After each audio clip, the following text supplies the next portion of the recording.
just a little video to tell you a bit about what's been going on and show you where I currently am, talk a bit about business, what's happening at Urchfab. If you've been watching for a long time, you probably would have seen me sort of build up my workshop and get bigger and bigger workspaces and then more and more tools and equipment. Then sort of sell a load of my stuff and downsize, move into a shared space, and you might have been wondering what was going on. So I thought I'd just do a bit of a video explaining what happened and what I'm doing now. This place I'm walking around here is going to be the new space I'm going to be doing welding workshops from. I'm hoping to have a little shop as well. I'll show you around this properly in a minute. But most important job of all, got to get a cup of tea going. Got the trusty old camping stove. Alright, got a selection of tea bags. Got a gas bottle. Haven't got any milk, I've only got these long life milk which I keep in the van. I've even got filtered water. I am a bit of a tea snob.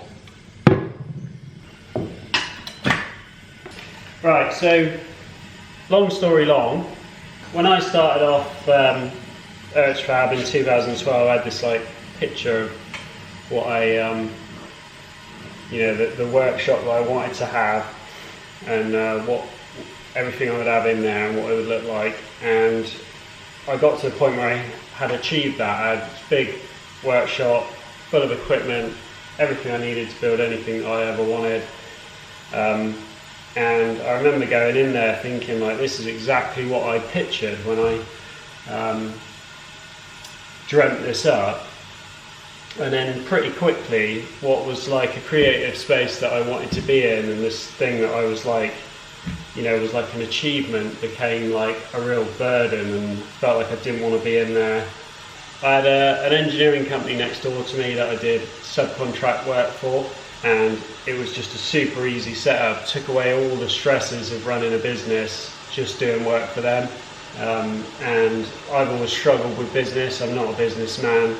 If I have too much on my plate, it all goes to shit and I just do a shit job of all of it.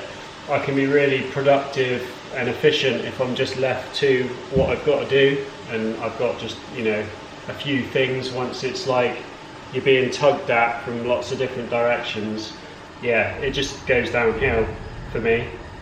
There she blows.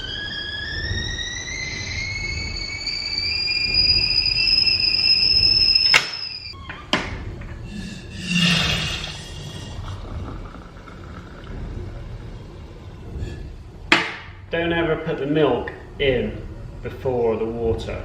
That is just absolutely not the way to do it. What was I saying?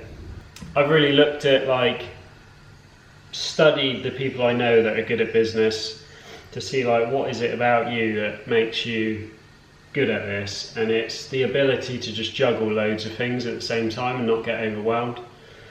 And that's what I've realised. I just do not have that thing. My brain is very one thing at a time. I can't even process other things. Like if I've got my head in something, or if I'm just thinking about something, like I could have someone talking in my ear and I won't even hear what they're saying. It won't register.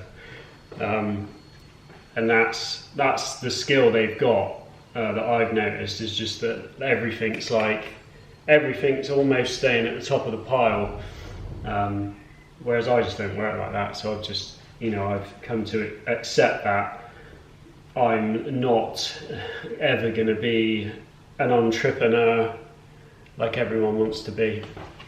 So basically I had this setup, had this very stress-free setup. It's the first time business has felt easy and manageable, I can sustain this. And then that company got bought out, and that was it, gone. At the same time, there was another company that I'd been doing batch work for, making these water drainage grid things. I'd do a pallet load of them at a time. So made a load of those, delivered them, 2 days later, company's gone bust. Again, that was just a load of stress at the same sort of time. And then also in the pipeline was a really interesting job, which was working with my father-in-law, who used to work for Arrow F1 back in the 80s doing chassis design. He's worked on loads of really interesting stuff. He worked alongside Tony Southgate, which is a name you would know if you're into sort of race car design from back in that era, but they did the RS200 Group B rally car chassis together. So he's like, you know, I've always wanted to do a project with him, never managed to do anything, and he'd been approached by a company he worked for to say they wanted to recreate this car. Would he design it? He spent basically like a year, probably more than a year, redesigning this car, and it was all CNC bent tubes, full tube frame chassis. He designed other bits as well, gearbox parts and all sorts, and he was going to design it, I was going to build it, and all I had to do was make jigs and fixtures and essentially assemble these chassis. It would have been really interesting work. So anyway, this went on for ages, and it got to the point where like all the tubing was ready to be cut by the company that was going to CNC bend it all. They dropped off a load of parts, suspension parts and all sorts of stuff. David finished designing it.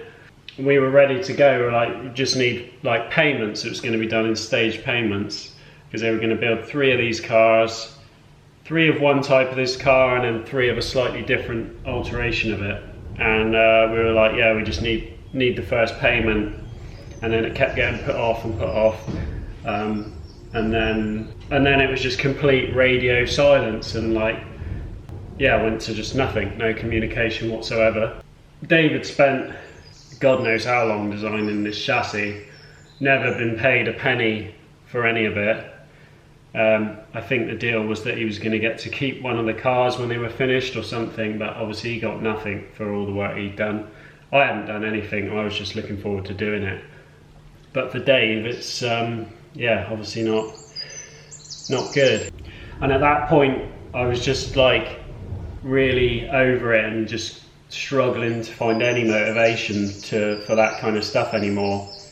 I got to the point where I was like going into work and just like walking around in circles and not achieving anything. And even when I would do something, I was like cocking up jobs that were like stuff I would do with my eyes shut. Normally, going into work and like costing myself money instead of making money.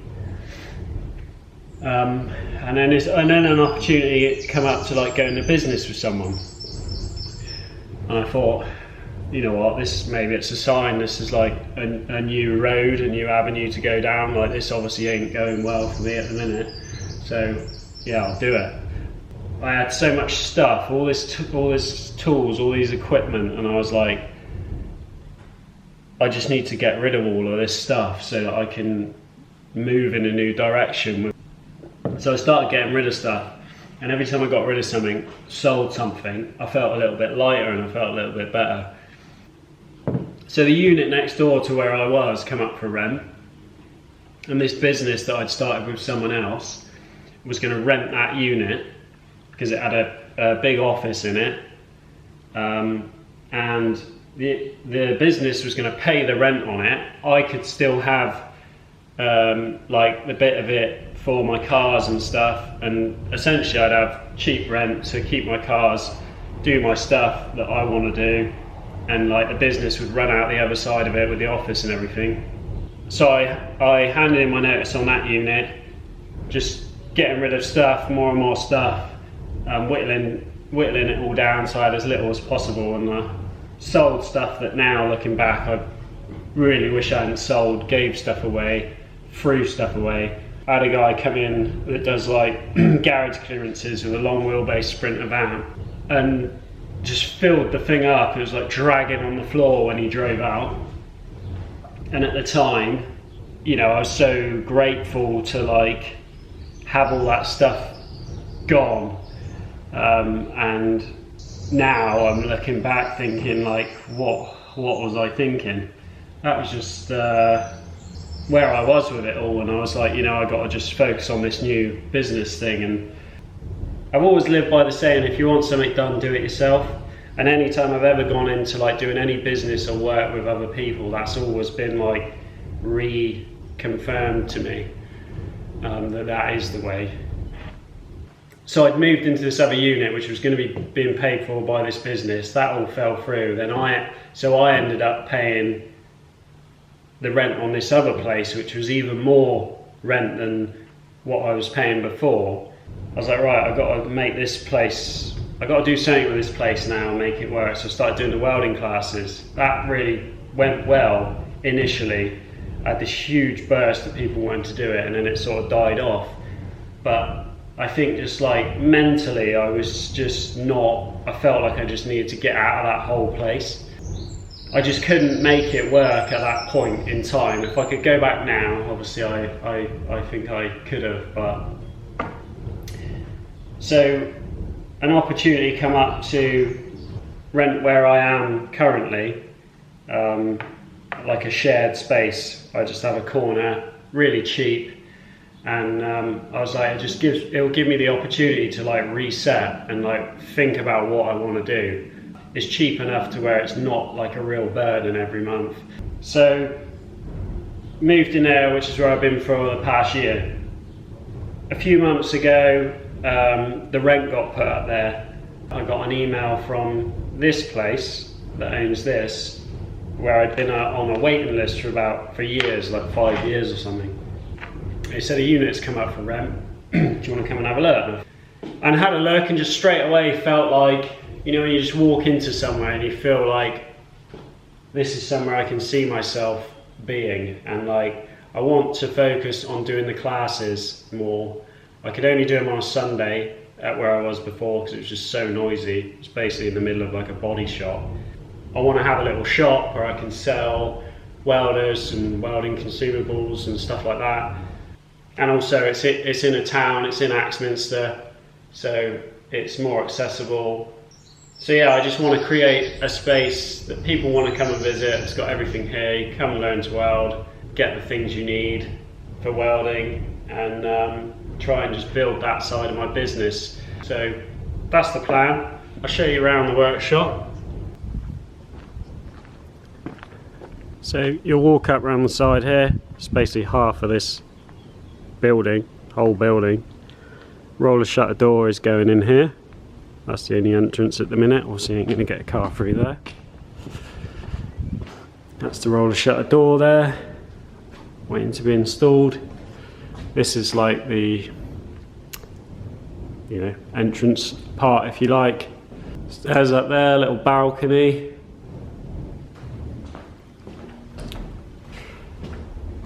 And then office in here. I've already started demolishing things, as you can see, making a right mess. This is like the back or the middle section. That was a wall there separating that office, and obviously the plan is to open all this up all the way through. And then out the back here we've got full ceiling height. That's the carpet factory next door. That's the noise of the machines making the carpets you can hear. So I need to like rock wool all this, try and sound deaden it a bit, and then board all that off. This I think is going to be like a real clean area if I want to build an engine or a gearbox, or just do anything that's very clean. That unit out the front is going to go in here. It's got all the drawers in it. Got the electric board there, which is a bit of an issue. So my original plan is just take that whole wall out, take this out, all of that out, take the stairs out, take this whole section of mezzanine back to here. So we'll have like 2 bays of mezzanine, and then all of that up to the front of the workshop will be open. So it'll be really like, you know, tall ceiling, loads of space, nice and open. Space under here, mezzanine on top. The issue with that is obviously I've got to rewire the whole thing then. because all this goes through it. This is coming out, this sprinkler thing anyway. That's obviously a huge amount of work, and I've got classes booked in for June, so there ain't no way I'm going to get all that done in time. So my plan is to open this up, take the stairs out, take this out, put it down the end, cut a garage door size hole in here, then I can get cars all the way through into the back, and I can sort of have everything just sort of slung out here out the way, and then get this set up for doing the classes, and then I should be able to get that together pretty quick. I thought there was a steel, so you got a steel beam running all the way across there. I thought there would be the same at the front here, but there's not. So I'm going to have to open this up and put something in there to support this mezzanine. Even that obviously is a lot of work. Up here we got huge load of storage up here. So if I do take this section out, I'll still have from this point back all of that, you know, as storage.